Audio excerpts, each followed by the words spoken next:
Hey everybody, this is Gainer Milky, and this is Tea with Miss G, where we're serving up some tea, so trauma, empowerment, and action, and a big cup of wisdom as well. So I have my cup this week, and it was a simplicity uh, mug, kind of vintage ladies, and I thought it was perfect for talking a little bit about love and being a lady in love and out of love.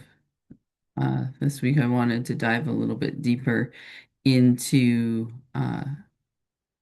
what you need to do to go from a damsel in distress to a damsel of success. And certainly, I've been working on that myself for quite a long time. But what really made me think that I should take this moment to make a video for you is I was actually inspired by this shirt that I found, which is Love is Free. Of course, love is free until it's not. And sometimes we can pay too high a price for love. And that's certainly one of the things that comes to bear when I'm working with clients doing life coaching or conscious parenting or executive coaching, and it can be males or females. I know from my own experience dating somebody who was definitely on the narcissistic spectrum, it was kind of like a devastating roller coaster ride, and definitely didn't recognize what it was.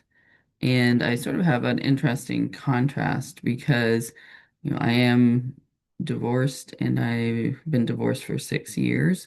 I dated somebody after my divorce for about 5 years, and I realized that although both relationships didn't work out, and the common denominator is me, and one of the things that I found in my training from Dr. Shefali's conscious life coaching and conscious parenting program was my truth, which is I've been sidestepping my truth basically my whole life due to my upbringing and not being able to kind of call a spade and my family of origin. And so, in order to survive, I had to adapt and not speak out because it wasn't safe to do so. So, fast forward to getting married, and I actually was married to somebody who actually had legitimate mental health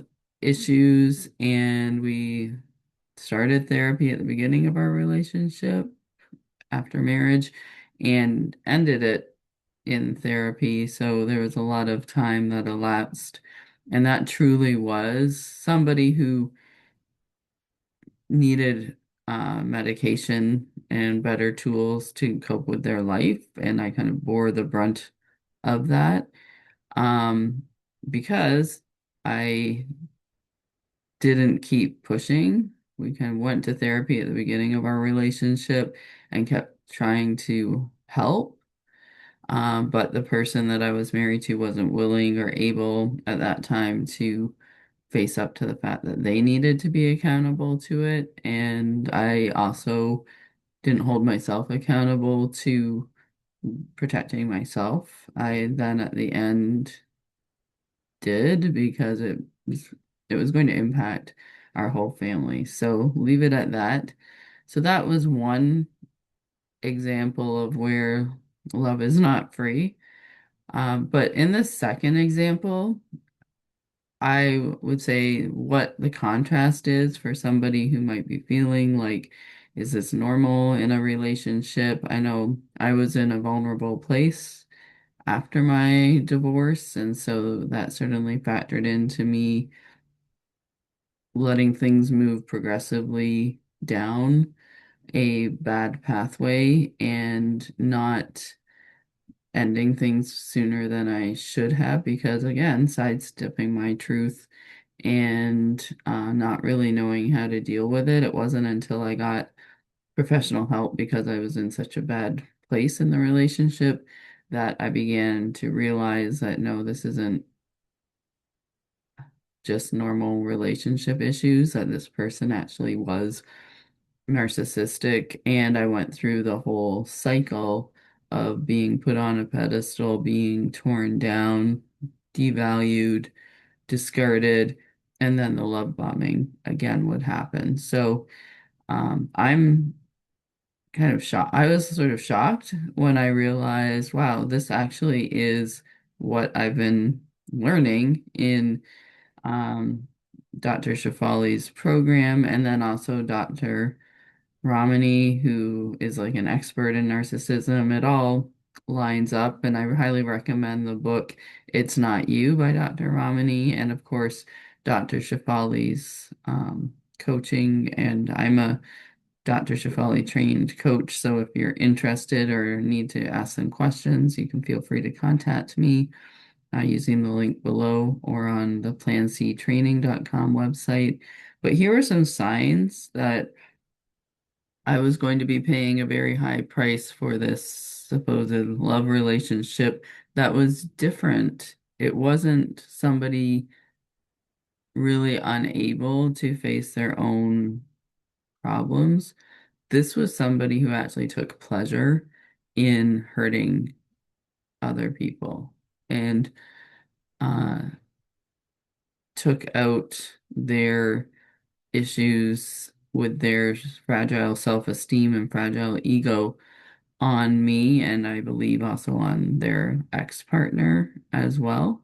And so that was a red flag that I certainly sidestepped at the beginning. Was he actually was married to his ex-wife twice, and he didn't even tell me that until one of his colleagues brought it up in passing. And apparently, they were married for, a few years, and then she divorced him, left, went back to her family, and then they got back together and had a longer term relationship. So, red flag number one, you know, he didn't tell me off the bat. And two, that she left and then came back, and he said that she realized she had made a mistake. And I'm sure that she realized after several more years that she had made a mistake too, given his behavior. And then right up front from the get-go, he created cognitive dissonance. So he made me feel like he was always looking at other women so that I would feel less than.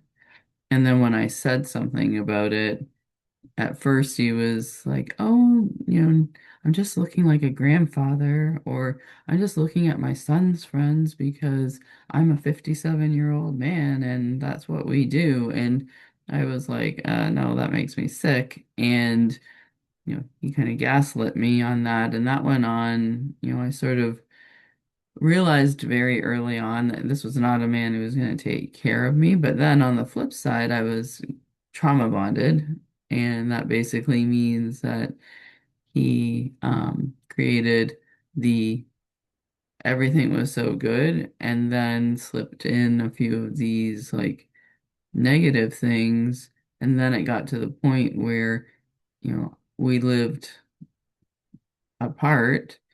And the only way that we could really be together was if I went to his house, or on occasion he'd come and visit mine, and it turned into sort of a really negative cycle. So, I think one of the other things that he would blame me for was like ruminating. Well, I was actually in a pretty bad mental state, and according to Dr. Ramani's book, ruminating is on something like this is completely normal because psychologically I was really suffering from the treatment that I was engaged in this relationship. So all of this to say that I think that if you think something is off, get some.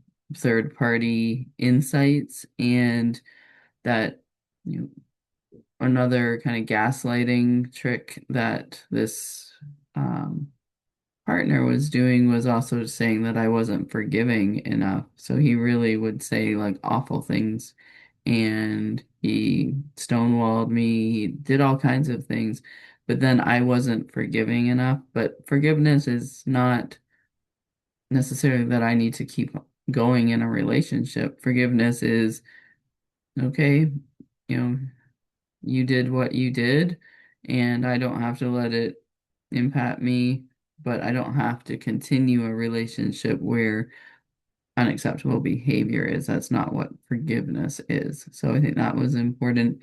And then also, financial abuse, I'm sure, was going to be the next step of this relationship. So there was, you know, after we actually were engaged, he tried to set the boundary of he was bringing more to the table because he was older than I was, but I was making a lot more. So it's really just, and that's fine to have those conversations, but I realize now, like, he really was going to try to leverage me to get things that he wanted, and not, and then be like very stingy on anything for me, which I don't need anybody to provide me with things. It was very one-sided. So the whole relationship became very one-sided.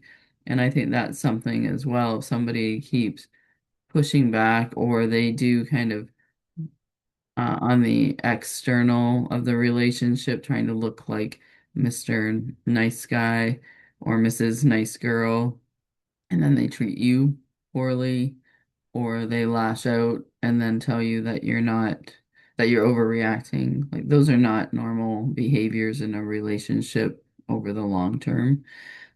So definitely need to think about how much you're paying for the love supposedly that you're getting. And, there's a lot of things that we need to do to honor ourselves and each other in relationships. But creating trauma bonds and, having a lot of negativity by one party to try to demean you and make you feel dismissed is not what love is about. So, that's kind of a cup of sad, sad tea, but I know it's common out there, so I did want to address it today on Tea with Miss G. I know there's a lot of talk about narcissism and poor relationships out there, but you do deserve to know what your truth is, to have fair discussions. And if sometimes, you might think going to therapy is the way to go, but oftentimes emotional abusers or narcissistic people, like, it's fundamental. They're not going to change in therapy. And that was another thing that I came to realize too. So there's my cup of trauma, empowerment, and action. I'm glad that, I'm in a better place, and I hope that you are too. And we can all benefit from sharing our wisdom. So I hope that you'll explore some of our other videos and resources here, because love should be freeing. And I hope that we can all find that today, tomorrow, and beyond, because we deserve it.